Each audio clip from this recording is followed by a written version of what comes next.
ভারতে বাংলাদেশে উপ হাই কমিশনারে হামলার ঘটনায় সেদেশের আইন শৃঙ্খলা বাহিনীর যথাযথ দায়িত্ব পালনে ব্যর্থ হয় দেশটিকে জাতিসংঘের শান্তিরক্ষী বাহিনীর সহায়তা চাওয়ার পরামর্শ দিয়েছেন যুব ও ক্রীড়া উপদেষ্টা আসিফ মাহমুদ সজীব ভুঁইয়া।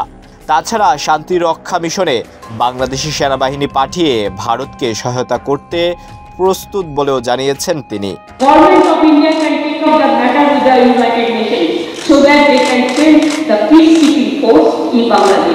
ঘটনার সূত্রপাত গতকাল পশ্চিমবঙ্গের মুখ্যমন্ত্রী মমতা বন্দ্যোপাধ্যায় বিধানসভায় বলেন, বাংলাদেশে জাতিসংঘের শান্তি সেনা পাঠানো হোক।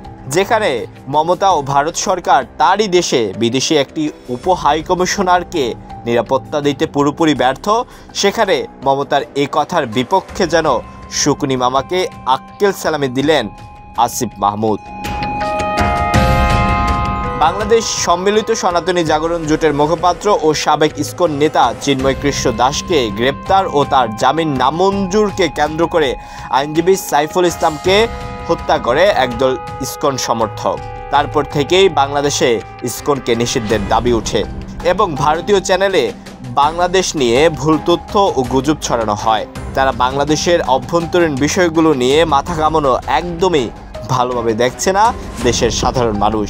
তা নিয়ে সামাজিক যোগাযোগ মাধ্যমে দুই দেশের নেটিজেনদের মাঝে চলছে যুক্তিতর্ক। তার ধারাবাহিকতায় মমতার বক্তব্যের বিপক্ষে ক্রীড়া উপদেষ্টার এমন পরামর্শ। চিন্ময় কৃষ্ণ দাসের গ্রেপ্তারকে কেন্দ্র করে প্রতিবেশী দুই দেশেই জাতীয় পতাকা অবমাননা এবং ভারতে বাংলাদেশের উপ হাই কমিশনারগুলোতে ডেপুটেশন জমা, মিছিল সমাবেশ, কুশপুত্তলিকা দাহসহ নানা ধরনের বিক্ষোভের ঘটনা ঘটে। ভিসা 100% স্টপ করুন আর চিকিৎসা নেওয়ার জন্য করাচি আর লাহোরে যান। এদিকে ভারতের পশ্চিমবঙ্গের বিজেপি নেতা শুভেন্দু অধিকারী বেশ কিছুদিন ধরে বাংলাদেশের আভ্যন্তরীণ বিষয়গুলোর উপর ভিত্তি করে চাল, পেঁয়াজ, আলু ও চিকিৎসা সেবা বন্ধ করে দেওয়ার হুমকি দিয়ে আসছেন এবং বাংলাদেশকে পাকিস্তান থেকে চিকিৎসা নিতেও বলেন এই বিজেপি নেতা।